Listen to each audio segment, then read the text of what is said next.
beta Amalek. Il dit, va maintenant, frappe Amalek et dévouer par interdit tout ce qui lui appartient. Tu ne l'épargnerais point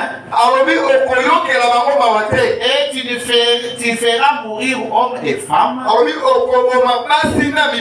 enfants et nourrissons, bœufs et brebis, chameaux et ânes. Que Dieu vous bénisse. Amen. Je dis souvent, pour tout le monde, tous les pères de la Bible, c'est que Israël, nous, est un type de l'église.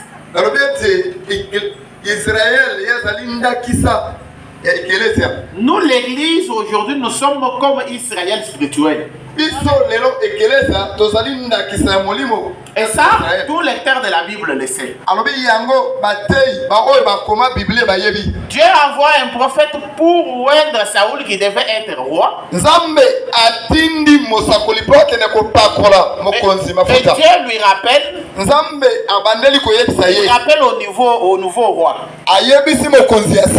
Il lui dit, souviens-vous de ce qui avait fait la terre. Ici, ce Dieu qui ordonne à ce qu'on tue femmes et hommes, vieillards et enfants, même les nourrissons, même les bébés, Dieu ordonne à ce qu'on tue. Mais c'est ce Dieu-là qui est riche en miséricorde. Mais ici, il ordonne qu'on tue tout le monde. Même un enfant entrer dans l'été, on doit les tuer. On ne doit pas les laisser. Je vais prendre le prophète. Il va essayer d'interpréter pour nous. Que Dieu vous bénisse. Amen. Pour qu'on puisse suivre.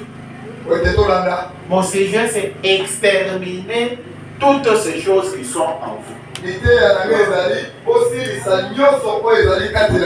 Toutes ces choses. J'ai tiré ça de cette écriture.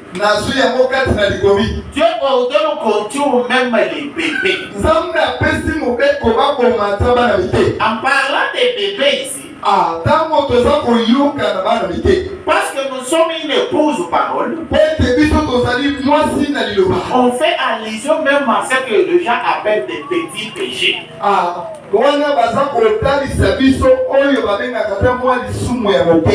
Des petits péchés. Il est 1962. Était le 8 avril 1962. On va aller au paragraphe 14b. Et écoutez ce que le saint prophète va nous dire ici.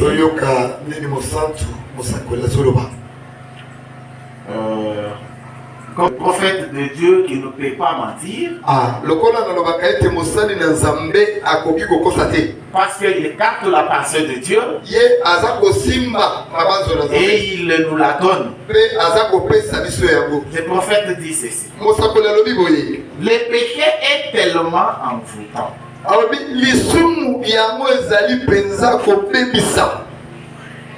Oh, c'est fascinant. Et cela a un charme très appétissant.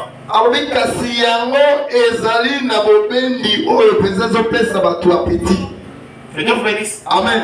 Le péché a un charme très appétissant. Donc quand tu vois les péchés, tu as tendance à exécuter. Tu vois, c'est comme quelqu'un qui a faim et qui a l'appétit de manger. Le péché, c'est tellement innocent. Eh bien, cela a l'air si innocent. Mais le prophète dit ceci. N'y faites pas attention. Que Dieu vous bénisse. Amen. Le prophète dit le péché a l'air très appétissant.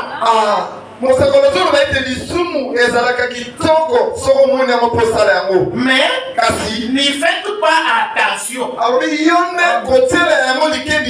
Ne faites pas attention au péché. N'attire pas ton attention vers le péché. Parce que le péché, il est très innocent. Tu peux voir un péché, tu te dis, ah, je peux faire, ça ne fait rien. Ça n'a pas l'air d'être mauvais. Pourtant, c'est un péché très appétissant. Que Dieu vous bénisse. Amen. Je vais donner un exemple ici. Bon, je change d'exemple aujourd'hui. Vous avez faim, c'est un exemple. Ou alors, vous voyez quelqu'un qui a mis l'argent quelque part. Vous allez prendre cet argent à l'insu de la personne. Vous achetez un habit et vous portez. Ou alors, vous achetez à manger pour vos enfants qui avaient faim. Ils mangent et les enfants sont rassasiés. Est-ce que donner la nourriture à ses enfants c'est mal?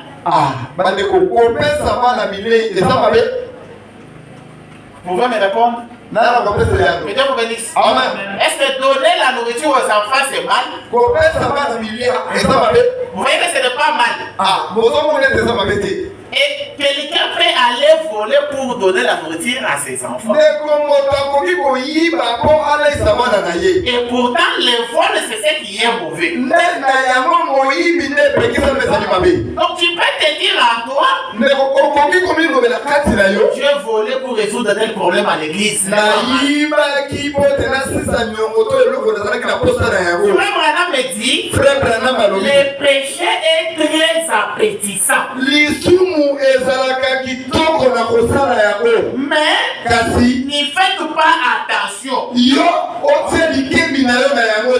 Après quelques temps, lorsque Josué a pris le pays,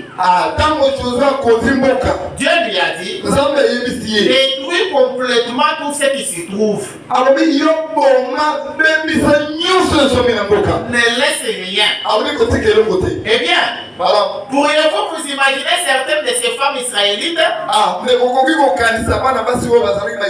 ramassant un petit bébé? Oh, n'est-il pas mignon? Que Dieu vous bénisse. Amen. Les Israélites, les sages femmes là. Tu as dit tuer. Lui, il regarde un bébé. N'est-il pas mignon? Que Dieu vous bénisse. Amen. Il n'est pas mignon. Il n'a même pas encore de dents. Josué disait, tuez-les. La mère disait, oh, je suis une mère. Je ne peux pas tuer ces bébés. Tu dois. Et amène-les ici. Pourquoi? Il peut bien avoir l'air mignon. Maintenant, mais il grandira et sera exactement comme son père. Le petit mensonge que tu fais utiliser, ça peut avoir l'air d'un petit mensonge qui n'a rien du tout. Mais quand tu laisses ça en toi, ça fera de toi un grand menteur. Que Dieu vous bénisse. Amen. C'est là que Branham dit tuer. Exterminer toutes ces choses. Peu importe combien petit soit-il. Tuer. Que Dieu vous bénisse. Amen. Calmez bien les enfants. Je ne parlerai pas beaucoup aujourd'hui, je l'ai promis. Il dit tu dois les tuer. Il peut bien avoir l'air mignon maintenant, mais il grandira et sera exactement comme son père. Vous ne pouvez pas dorloter les péchés. Que Dieu vous bénisse. Amen. Que Dieu vous bénisse. Amen. Branham dit, vous ne pouvez pas dorloter les péchés. Que Dieu vous bénisse. Amen. Oh non, tu vois, je peux sortir avec le bénisseur facilement. Frère, tu fais la première fois, c'est encore petit. Deuxième fois, ça commence à grandir. Troisième fois, finalement, tu deviens un coureur de jupons. Amen. Que Dieu vous bénisse. Amen. Ça a l'air de rien du tout. Et au fur et à mesure que tu pratiques ça, ce petit péché grandit en toi. Ce désir de te détourner de la parole grandit en toi. Et fait de toi un péché. C'est ainsi que frère Branham me dit, ne dorlotez pas les péchés. Soyez strict avec le péché. Si la parole a dit ne faites pas, ne faites pas. Ne cherchez pas des explications. N'allez pas de chercher des explications pour vous cacher derrière le péché. Que Dieu vous bénisse. Parce qu'il y a deux gens, ils cherchent des citations pour se cacher à la parole. Mais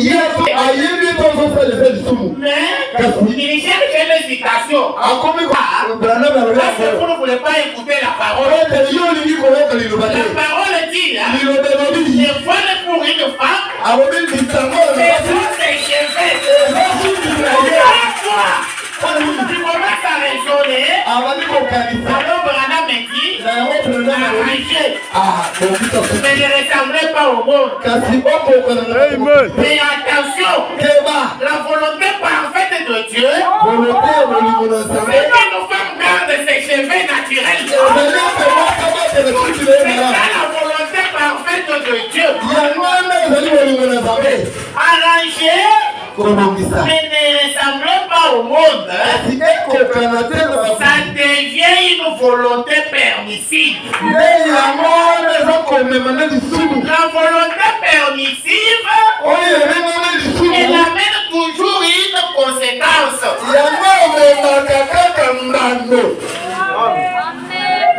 Que Dieu vous bénisse. Amen. La volonté permissive.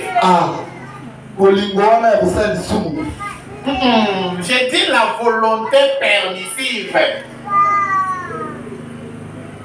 La volonté permissive. Interprétez bien ça, s'il vous plaît. Volonté permissive. Aïe. Maintenant, c'est ce qu'on appelle la... Non, la volonté parfaite, c'est ce que je viens d'expliquer. Volonté. La volonté parfaite, c'est ce que je viens d'expliquer. Maintenant, lorsqu'on parle de la volonté permissive, c'est quelque chose que Dieu permet malgré lui. Ce n'est pas ce qu'il fait. Sa volonté, c'est la volonté parfaite. Mais parce que toi tu t'es peut-être détourné, Dieu permet que ça aille comme ça. Je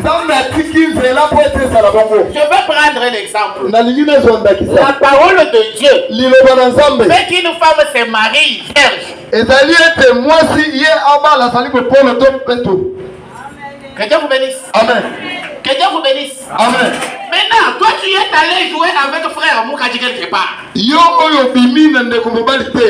as détruit ta virginité.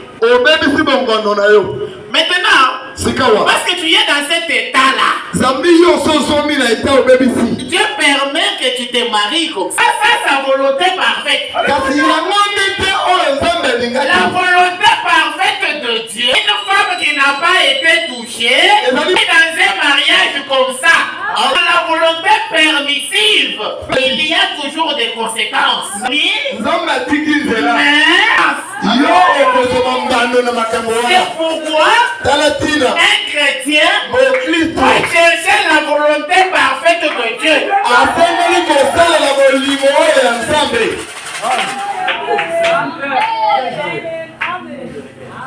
Que Dieu vous bénisse. Vous me trouvez parfois dire c'est la parole de Dieu.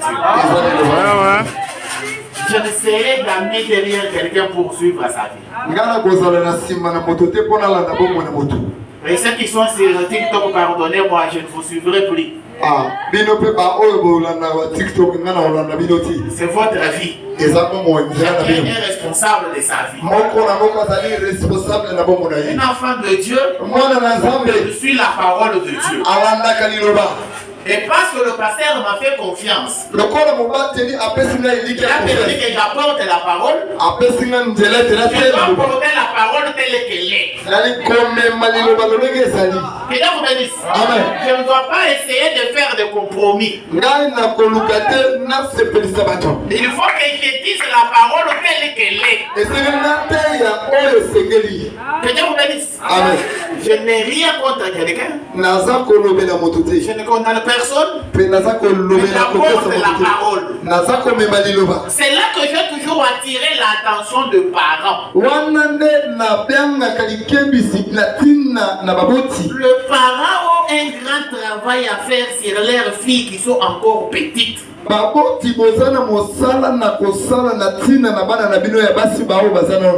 Que Dieu vous bénisse. Amen. Que Dieu vous bénisse. Amen.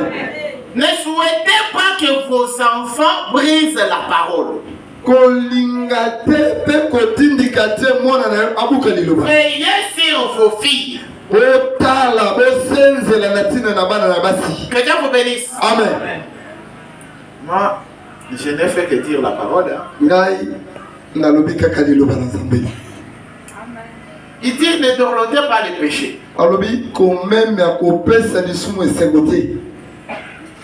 Il doit être manipulé. Le péché doit être manipulé. Vous ne savez pas ce que veut dire manipuler en lingala. Il doit être manipulé non pas avec de mains gantées. Non pas avec des mains gantées. C'est-à-dire on ne peut pas manipuler les péchés avec les gants aux mains. Amen. Branham me dit, le péché doit être manipulé avec les mains ouvertes comme ça.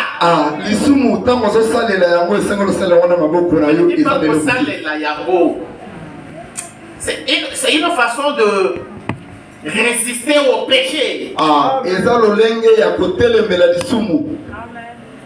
Frère, que Dieu t'aide. Aujourd'hui, je sens que tu cherches à me perturber. Que Dieu vous bénisse. Amen. Le péché doit être manipulé sans gants.